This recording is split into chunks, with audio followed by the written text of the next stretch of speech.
एक बार स्वामी विवेकानंद से पूछा, सब कुछ खोने से ज्यादा क्या बुरा है? तो स्वामी जी बोले, उस उम्मीद को खो देना जिससे आप सब कुछ पा सकते हो। अपने जीवन में एक लक्ष्य निर्धारित करो और अपने पूरे शरीर को उस एक लक्ष्य से भर दो। हर दूसरा विचार को अपनी जिंदगी से निकाल दो।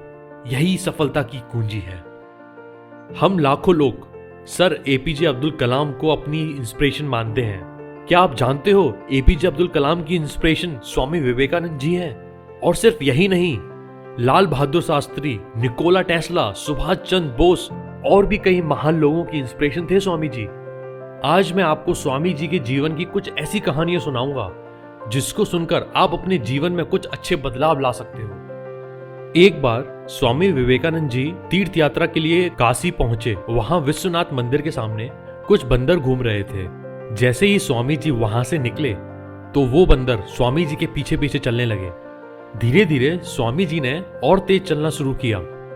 बंदर भी स्वामी जी के पीछे पीछे और तेज भागने लगे। बंदर उनका पीछा छोड़ने को तैयार ही नहीं थे।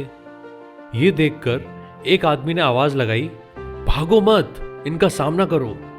ये सुनकर अंदर से डरे हुए स्वामी जी अपने डर को छुपाकर वहीं रुक गए और उन बंदरों को पलटकर घूरना शुरू किया। कुछ समय बाद वो बंदर वहां से चले गए।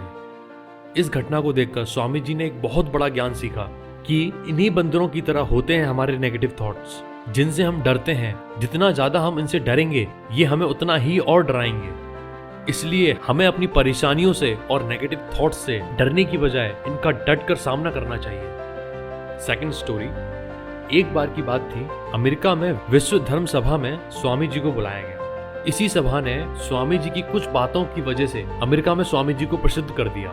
इस सभा में स्वामी जी के अलावा और वक्ता भी आए हुए थे और लोगों ने अपना भाषण शुरू करते हुए बोला, प्यारे देवियों और सज्जनों, और शुरू हो गए अपने अपने धर्म की सराहना करने के लिए। जबकि स्वामी जी ने अपने भाषण की शुरुआत में बोला, मेरे प्यारे भाइयों और बहनों। उस समय इस सभा में ये 5 शब्द सुनकर 2 मिनट तक कंटिन्यू तालियां बजती रहीं।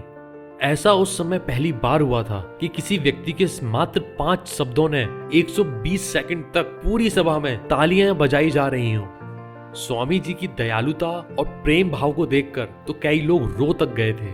भाषण में स्वामी जी बताते हैं कि हिंदू धर्म हम सभी को साथ में मिल बांट कर रहना सिखाता है, जिसमें वासुदेवा कुटुंबकम के बारे में बताते हुए स्वामी जी बताते हैं ये पूरी धरती ही एक घर के समान है, और समझाते हैं कैसे हम अगर किसी चीज पर पूरा विश्वास करें तो वह हकीकत बन सकता है।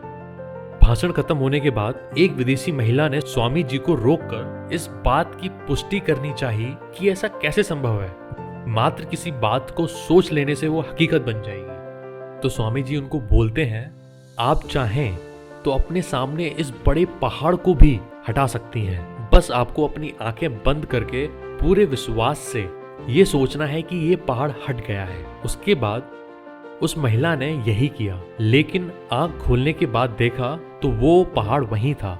महिला मुस्कुराई और बोली कि ये तो नहीं हटा।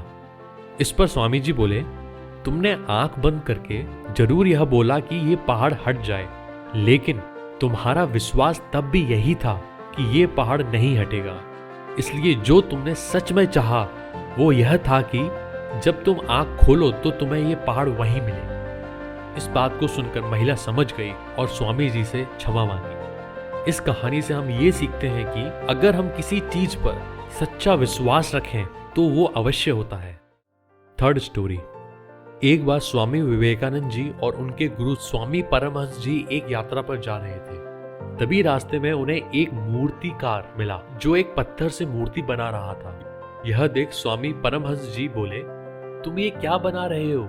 इस पर मूर्तिकार बोलता है, हे स्वामी, मैं हमारे राजा की मूर्ति बना रहा हूँ। इसके बाद परमहंस जी चारों तरफ देखते हैं और पूछते हैं, अरे आसपास ना तो राजा है और ना ही उनकी कोई प्रतिमा, तो तुम ये कैसे बना सकते हो?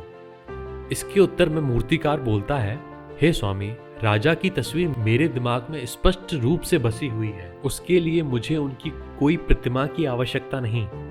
ऐसा बोलने के बाद देखते ही देखते मूर्तिकार ने राजा की हूबहू मूर्ति बना दी। ये सारी घटना स्वामी विवेकानंद देख रहे थे।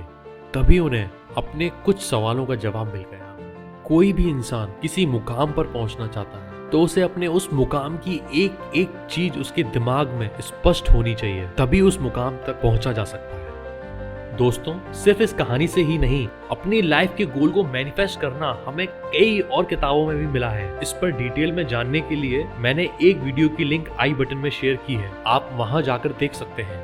इसी के साथ कमेंट करके बताएं कि आपने इस स्टोरी से क्या सीखा। इस तरह की और मोटिवेशन कहानियों के लिए इस चैनल को सब्सक्राइब करें और बेल आइकन को प्रेस करें। Thank you.